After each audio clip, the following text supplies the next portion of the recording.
আসসালামু আলাইকুম সুপ্রিয় শিক্ষার্থীরা, আমি মোহাম্মদুল্লাহ সিরাজি ফাহিম। আশা করি সবাই ভালো আছো। পূর্ববর্তী লেকচারের ধারাবাহিকতায় আজ আমরা আলোচনা করব উচ্চতর গণিত প্রথম বছরের নবম অধ্যায় অন্তরীকরণ নিয়ে। চলো শুরু করা যাক। আজ আমরা যে টপিকটা নিয়ে আলোচনা করব সেটা হচ্ছে ফাংশনের সাপেক্ষে ফাংশনের অন্তরক সহগ কিভাবে নির্ণয় করা যায়।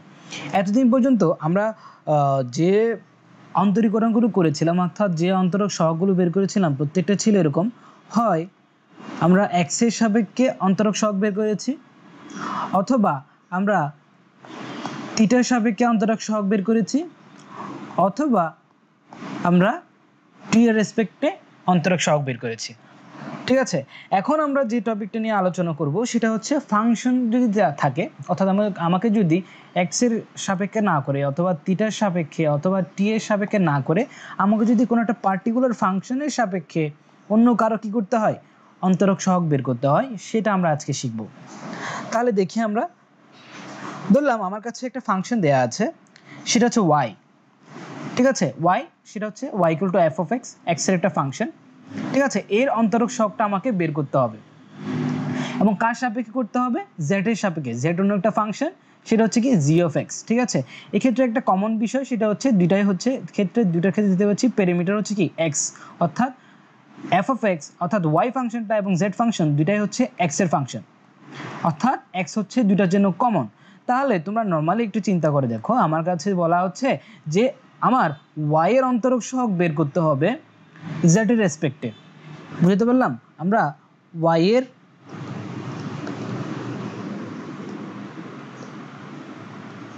অন্তরক সহগ বের করব, আমরা একটু লেখাটা একটু হচ্ছে, বের করব কার রেসপেক্টে? জেড এর সাপেক্ষে।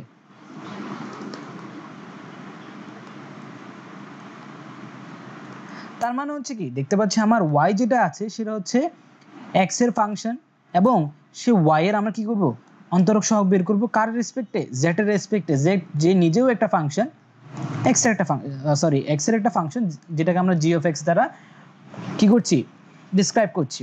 তাহলে আমাকে কি করতে বলা হচ্ছে? ওয়াই এর সাপেক্ষে জেড এর সাপেক্ষে ওয়াই এর অন্তরক সহগ বের করতে বলা হচ্ছে। এটাকে কি আমরা এইভাবে লিখতে পারি? জেড এর সাপেক্ষে যেহেতু অন্তরক সহগ, তাকে আমরা এইভাবে লিখতে পারি কিনা বলো তো? ডিজেড অফ ওয়াই লিখতে পারি কিনা? অবশ্যই লিখতে পারি, অর্থাৎ ডিওয়াই বাই ডিজেড লিখতে পারি। বুঝতে পারছি? ডিওয়াই বাই ডিজেড বের করা না, এটার মানে কি জেড এর সাপেক্ষে ওয়াই এর অন্তরজ বের করা। এটার মানে কি? এটার মানে এই তো ডিওয়াই বাই ডিজেড, ঠিক না? তাহলে এইটাই হচ্ছে আমাদের বের করতে হবে। তাহলে এখন কথা হচ্ছে আমরা কিভাবে বের করব ডিওয়াই বাই ডিজেড, কারণ আমরা দেখতে পাচ্ছি জেড নিজেও একটা ফাংশন, এক্স এর একটা ফাংশন, ওয়াই নিজেও একটা কি এক্স এর ফাংশন। তাহলে এক্ষেত্রে আসলে ফাংশনের সাপেক্ষে ফাংশনের অন্তরক সহগ বের করার ওয়েটা হচ্ছে, আমার যে ওয়াই ফাংশনটা আছে আবার জেড ফাংশনটা আছে, ঠিক আছে, তাদের ক্ষেত্রে তোমাকে দেখতে হবে যে কমন যে পেরিমিটার, অর্থাৎ কমন যে কার মানে আমার এফ অফ এক্স ফাংশনটা কার ফাংশন আর জেড কার ফাংশন, অর্থাৎ কমন পেরিমিটারটা কি আমরা এখানে দেখতে পাচ্ছি। কমন পেরিমিটারটা হচ্ছে এক্স। বুঝতে পারছি? ওয়াই হচ্ছে এক্স এর ফাংশন, জেড হচ্ছে এক্স এর ফাংশন। তাহলে ফাংশনের সাপেক্ষে যখন আমরা ফাংশনের অন্তরক সহগ বের করব, তখন আমাদের কাছে ওয়েটা হচ্ছে ডিওয়াই বাই ডিজেড বের করার ওয়েটা হচ্ছে যে ওয়াই ফাংশনটা আছে তাকেও তার কমন পেরিমিটার দ্বারা অন্তরক বের করব, অর্থাৎ অন্তরক সহগ বের করব। আবার জেড যে ফাংশনটা আছে সেটারও কি করব, এক্স এর রেসপেক্টে তার অন্তরক সহগ বের করব। বুঝতে পেরেছি? এবং যদি আমি একটাকে অন্যটার দ্বারা যদি ভাগ করে দিই, আমি আমার কমন অর্থাৎ আমার যে কাঙ্ক্ষিত লক্ষ্যমাত্রা ডিওয়াই বাই ডিজেড সেটা পেয়ে যাব। কারণ কেমনে? ডিওয়াই বাই ডিজেডকে কি এইভাবে লেখা যায় যে ডিওয়াইকেও আমরা এক্স এর রেসপেক্টে ডিফারেন্সিয়েট করব, ডিজেডকেও এক্স এর রেসপেক্টে ডিফারেন্সিয়েট করব। বুঝতে পারলাম? বুঝতে পারছো? এখানে দেখতে পাচ্ছ যে ডিএক্স আর ডিএক্স যদি রিমুভ করে দিই, আমরা কিন্তু ডিওয়াই বাই ডিজেড আকারটাই ধারণ করে। বুঝতে পারলাম? এটাই হচ্ছে আমাদের আজকে মূল প্রতিপাদ্য বিষয়, যে ফাংশনের সাপেক্ষে ফাংশনের অন্তরক সহগ কিভাবে বের করে। একটু তো বুঝাতে পেরেছি? তাহলে কি করতে হবে? আমাদের প্রথমেই যেটা বের করে দেখতে হবে সেটা হচ্ছে আমার যে দুটো ফাংশন দেয়া আছে তাদের পেরিমিটার কি। যদি তাদের পেরিমিটার সেম হয়, এখানে দেখতে পাচ্ছি এক্স, সো আমরা কি করব, প্রত্যেকটা ফাংশনকে এক্স এর রেসপেক্টে ডিফারেন্সিয়েট করব, এবং পরবর্তীতে যদি যার অন্তরক সহগ বের করব, তাকে যদি যার সাপেক্ষে অন্তরক সহগ বের করছি তার অন্তরক সহগ দ্বারা যদি ভাগ করে দিই, আমরা আমাদের কাঙ্ক্ষিত ডিওয়াই বাই ডিজেড পেয়ে যাব। বুঝতে পারলাম? এটাই তো আমাদের কাঙ্ক্ষিত লক্ষ্যমাত্রা ছিল। তাহলে এখন যদি আমরা একটা উদাহরণের মাধ্যমে চিন্তা করি তাহলে হচ্ছে তোমাদের ব্যাপারটা আশা করছি আরো ক্লিয়ার হবে। ধরলাম আমার কাছে একটা প্রশ্ন দেয়া আছে, সেটা হচ্ছে x স্কয়ারের সাপেক্ষে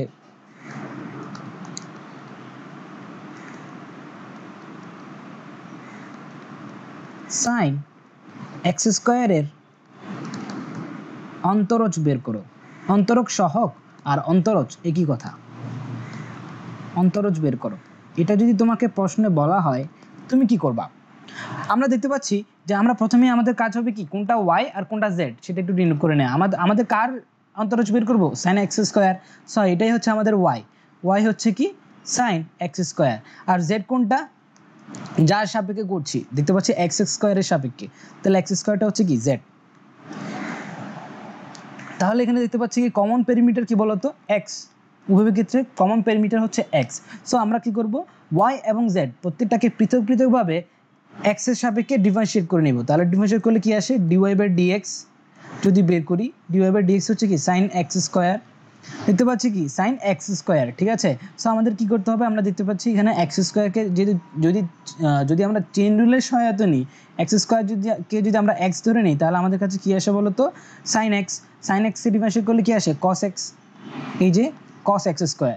এখন হচ্ছে কি চেইন রুল অনুসারে কি করতে হবে, যা এই x স্কয়ারটা কিন্তু x ছিল না, সো আমাকে কি করতে হবে, আবার x স্কয়ারকে ডিফারেন্সিয়েট করতে হবে। তাহলে ddx of x square ultimately আমার কাছে কি চলে আসে, twice x cos x square. dy/dx বের করেছি। এখন আমাদের কাজ কিন্তু সম্পূর্ণ শেষ হয়নি। আমাদের পরবর্তী স্টেপে কি করতে হবে, dz/dx বের করে নিতে হবে। dz/dx বের করা মানে কি, দেখতে পাচ্ছি x স্কয়ার, ঠিক আছে। x স্কয়ারকে ডিফারেন্সিয়েট করলে twice x, ঠিক আছে। তাহলে এখন আমাদের লক্ষ্যমাত্রা কি ছিল, আমাদের বের করতে হচ্ছিল dy/dz, ঠিক কি না? তাহলে dy/dz সমান আমরা কি লিখতে পারি, dy/dx ডিভাইডেড বাই dz/dx। এখন আমরা দেখতে পাচ্ছি dy/dx সরি আমরা একটু পেছনে আসছি হালকা। এখন দেখো যদি আমরা dy/dx এর ভ্যালুও জানি, twice x cos x square, dz/dx এর ভ্যালুও জানি, তাহলে তাদের মান যদি আমরা এখানে বসিয়ে দিই কি পাচ্ছি দেখো, আমরা পাচ্ছি নিচে পাচ্ছি twice x, উপরে পাচ্ছি twice x cos x square, ঠিক আছে। twice x স্পর্শকে রিমুভ করবে, শেষ পর্যন্ত অবশিষ্ট থাকে cos x স্কয়ার, ঠিক আছে। আমাদের তাহলে এটাই হচ্ছে আমাদের কাঙ্ক্ষিত আনসার। এখন হচ্ছে দেখো যে প্রশ্নটা আমরা এখন সলভ করেছি সেই প্রশ্নের ক্ষেত্রে ছোট একটা ট্রিক্স আছে। কিরকম, আমরা দেখতে পাচ্ছি আমরা x স্কয়ার সাইন যে x স্কয়ারের সাপেক্ষে আমরা ডিফারেন্সিয়েট করছি সেই x স্কয়ারটা সাইনের ভেতরেও আছে, বুঝতে পারলাম। সো আমরা যদি চাই x স্কয়ারকে আমরা x ধরে নিতে পারি, তাহলে x স্কয়ারকে যদি x ধরে নিই, আমরা যদি ডিফারেন্সিয়েট করি, ঠিক আছে, দেখতে পাচ্ছি কারণ আমরা x স্কয়ারের সাপেক্ষে ডিফারেন্সিয়েট করছি, কিন্তু আমাদের নরমালি আমরা কি জানি, আমরা x এর সাপেক্ষে ডিফারেন্সিয়েট করে থাকি, ঠিক আছে। তাহলে সেই x স্কয়ারকে যদি আমরা x ধরে নিই, তাহলে sin x স্কয়ারকে যদি আমরা ডিফারেন্সিয়েট করি তাহলে কি আমরা কি পাবো, cos x পাবো না? এখন দেখো x স্কয়ারকে আমরা x ধরে নিয়েছিলাম, তাহলে x স্কয়ার না, সো x স্কয়ার এটাই x স্কয়ার, বুঝতে পারলাম। তোমরা চাইলে যদি এটা যদি ভালোভাবে কয়েকবার যদি প্র্যাকটিস করো তো আলটিমেটলি তোমাদের কাছে আরো কি হবে, ইজি হয়ে যাবে ব্যাপারটা বুঝতে আর কি। সো আলটিমেটলি তাহলে এটার জন্য তাহলে আমরা বুঝতে পেরেছি আশা করছি। এখন হচ্ছে আমরা আরেকটা প্রবলেম সলভ করি, যেটার মধ্যে দিয়ে আশা করছি তোমাদের প্রবলেমটা আরও বেশি ইজি হবে। কীরকম, এর আগে আমরা সলভ করেছিলাম x স্কয়ারের সাপেক্ষে sin x স্কয়ারের অন্তরক সহগ কীভাবে বের করা যায়। একইভাবে এখন আবার একটা ফাংশনের সাপেক্ষে ফাংশনের ডিফারেন্সিয়েশন আমরা দেখব। সেটা হচ্ছে এখন এর আগে দেখেছিলাম নর্মাল ত্রিকোণমিতিক ফাংশন, এবার দেখব ইনভার্সের একটা ত্রিকোণমিতিক ফাংশনের কী করা যায়, ফাংশন এর সাপেক্ষে আবার একটা ফাংশনের অন্তরক সহগ কীভাবে বের করা যায়। দেখো প্রশ্নটা দেখি, প্রশ্নটা হচ্ছে sin ইনভার্স x এর সাপেক্ষে tan ইনভার্স x এর অন্তরক সহগ বের করা। এর আগে আমরা বলেছিলাম যেহেতু দুটা পেরিমিটারের ক্ষেত্রে দেখতে পাচ্ছিলাম, প্রথম ক্ষেত্রে x স্কয়ার, এই পাশে sin x স্কয়ার, যদি x স্কয়ার যেহেতু কমন আছে সেই জন্য আমরা ডিরেক্টলি চাইলেও সলভ করতে পারছিলাম, কিন্তু এখানে আছে কি sin ইনভার্স x, এখানে tan ইনভার্স x, সো এখানে ডিরেক্টলি সলভ করার কোনো ওয়ে নাই, আমাদেরকে গতানুগতিক যে প্রসেস সেই প্রসেসের মাধ্যমে সলভ করতে হবে। তাহলে প্রথমে যে স্টেপ আমরা কি বলেছিলাম, আমাকে দেখতে হবে কোনটা y আর কোনটা z, অর্থাৎ কার ডিফারেন্সিয়েশন বের করবো, অর্থাৎ কার অন্তরজ বের করবো আর কার সাপেক্ষে বের করবো। আমরা দেখতে পাচ্ছি আমরা tan ইনভার্স x এর অন্তরক সহগ বের করছি, so ultimately tan inverse x কি হচ্ছে কি আমার y, এবং sin ইনভার্স x এর সাপেক্ষে করছি না, ঠিক আছে। তো সো সাইন ইনভার্স এক্স হচ্ছে কি আমাদের জেড, অর্থাৎ যেটা জি এর ফাংশন। তাহলে আমরা প্রথমে ধরে নিব যে কোনটা ওয়াই আর কোনটা জেড। জেড হচ্ছে কোনটা, তাহলে জেড হচ্ছে যেহেতু কার সাপেক্ষে, সাইন ইনভার্স এক্স এর সাপেক্ষে, সো জেড হচ্ছে কি সাইন ইনভার্স এক্স, এবং ওয়াই হচ্ছে কি, তাহলে আমাদের ওয়াই হচ্ছে টেন ইনভার্স এক্স। তাহলে এখন আমাদের কাছে কি বের করতে হবে বলো তো? আমাদের বের করতে হবে, আমরা যদি প্রথম যে ফাংশনটা যার সাপেক্ষে টেন ইনভার্স এক্স সেটাকে যদি জেড দ্বারা ডিফাইন, সরি ওয়াই দ্বারা ডিফাইন করি, এবং সাইন ইনভার্স এক্সকে যদি জেড দ্বারা ডিফাইন করি, তাহলে আমাদেরকে দেখতে হচ্ছে কি ওয়াই এর সাপেক্ষে জেড এর ডিফারেন্সিয়েশন বের করা না? এটাই তো না, ওয়াই এর সাপেক্ষে, সরি জেড এর সাপেক্ষে কার বের করছি, ওয়াই এর ডিফারেন্সিয়েশন বের করা। এটাই তো আমাদের কাছে তারা বের করতে হচ্ছে ওয়াই এর সাপেক্ষে, সরি জেড এর সাপেক্ষে ওয়াই এর ডিফারেন্সিয়েশন। সো আলটিমেটলি আমাদের দেখতে পাচ্ছি কি এখানে দুইটাই হচ্ছে কি এক্স এর function, sign inverse x, tan inverse x. So common perimeter কি এক্স। সো আমাদের কি করতে হবে, যে ওয়াই ফাংশনটা আছে তাকেও এক্স এর রেসপেক্টে ডিফারেন্সিয়েট করতে হবে, এবং যে জেড ফাংশনটা আছে তাকেও কি করতে হবে, এক্স এর রেসপেক্টে ডিফারেন্সিয়েট করে দেখতে হবে। তাহলে আমরা চলে আসি, তাহলে আমাদের সেই প্রসেস, যদি ফাংশনের সাপেক্ষে ফাংশনের অন্তরক সহগ বের করতে হয়, তাহলে প্রথম স্টেপ কি হবে, তাহলে প্রথমে করছি কার, জেড এর ডিফারেন্সিয়েশন বের করছি, জেড এর কার সাপেক্ষে, এক্স এর রেসপেক্টে। তাহলে আমরা কি পাই, জেড মানে কি ছিল, সাইন ইনভার্স এক্স, তাহলে কি ডিজেড বাই ডিএক্স মানে কি ddx of sign inverse x. Just Z এর ভ্যালুটা আমি ইনপুট দিলাম। তাহলে আমাকে শেষ পর্যন্ত কি বের করতে হচ্ছে, এক্স এর রেসপেক্টে সাইন ইনভার্স এক্স এর ডিফারেন্সিয়েশন অর্থাৎ অন্তরজ বের করতে হচ্ছে। এবং তোমরা নিশ্চয়ই জানো যে এক্স এর সাইন ইনভার্স এক্স এর ডিফারেন্সিয়েশন, ঠিক আছে, এটা কি ছিল 1/√1 - x স্কয়ার, ঠিক আছে। এটাই হচ্ছে কি ডিজেড বাই ডিএক্স। এটা যদি ডিজেড বাই ডিএক্স হয়, এখন আমাদের পরবর্তী স্টেপ কি হবে, ডিওয়াই বাই ডিএক্স বের করা, টেন ইনভার্স এক্স এরটা। তাহলে ডিওয়াই বাই ডিএক্স যদি আমরা বের করি, কীরকম আসে দেখো, ডিওয়াই বাই ডিএক্স অর্থাৎ টেন ইনভার্স এক্স এর। এখন টেন ইনভার্স এক্স এর ডিফারেন্সিয়েশন আমরা জানি, এটা হচ্ছে কি 1/1 + x স্কয়ার। তাহলে এখন আমাদের কি বের করতে বলা হয়েছে, আমাদের বের করতে বলা হয়েছে ডিওয়াই বাই ডিজেড, কিন্তু আমরা বের করেছি কি D Y by D X, D Z by D X. So আমাদের কি, আমরা কি জানি, ডিওয়াই বাই ডিজেড সমান কি জানি, D Y by D X divided by D Z by D X. So ultimately আমরা এখন কি করব, জাস্ট আমাদের কাছে যে দুটো ভ্যালু এসেছিল, ঠিক আছে, সেই দুটো ভ্যালুকে আমরা কি করব, এখানে ডিরেক্টলি ইনপুট দিয়ে দেবো। তাহলে কি পেয়ে যাচ্ছি, উপরে পাচ্ছি, লবে পাচ্ছি 1/1 + x স্কয়ার, নিচে পাচ্ছি 1/√1 - x স্কয়ার। এরপর তাহলে বাকি কাজটা সিম্পল।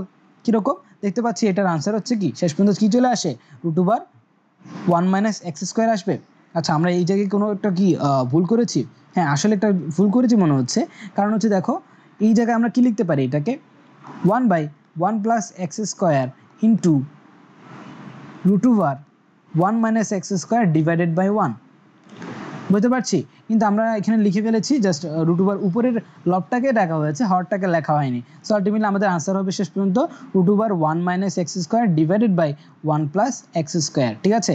এটাই হচ্ছে আমাদের কাঙ্ক্ষিত আনসার, ঠিক আছে। তোমরা একটু জাস্ট এটাকে কারেক্ট করে নিও, ঠিক আছে। কারেকশন আমাদের বলে দিলাম যেটা হবে আনসার। তাহলে এটা হচ্ছে তাহলে আমাদের এই ম্যাথ, এবং তোমাদের জন্য একটা বাড়ির কাজ দেওয়া আছে, সেটা হচ্ছে কি দেখো, আমরা এতক্ষণ কি সলভ করছিলাম, ফাংশনের সাপেক্ষে ফাংশনের ডিফারেন্সিয়েশন, ঠিক আছে। সো যেহেতু দুইটা প্রবলেম আমরা নিজেরা সলভ করে দিয়েছি, তোমাদের জন্য আরেকটা প্রবলেম আমরা দিয়ে রাখছি, সেটা হচ্ছে সাইন এক্স এর রেসপেক্টে ln x এর অন্তরক সহগ অর্থাৎ অন্তরজ কি হয়, ঠিক আছে। এখানে জাস্ট আমরা আশা করছি যে প্রবলেমটা দিয়েছি, অর্থাৎ যে এইচডাব্লিউটা দিয়েছি, তোমরা সবাই সলভ করবা, এবং এটার আনসারটা আমি এখানে দিয়ে রেখেছি যাতে করে কি তোমরা মিলিয়ে নিতে পারো। আনসারটা হচ্ছে 1/x cos x, ঠিক আছে।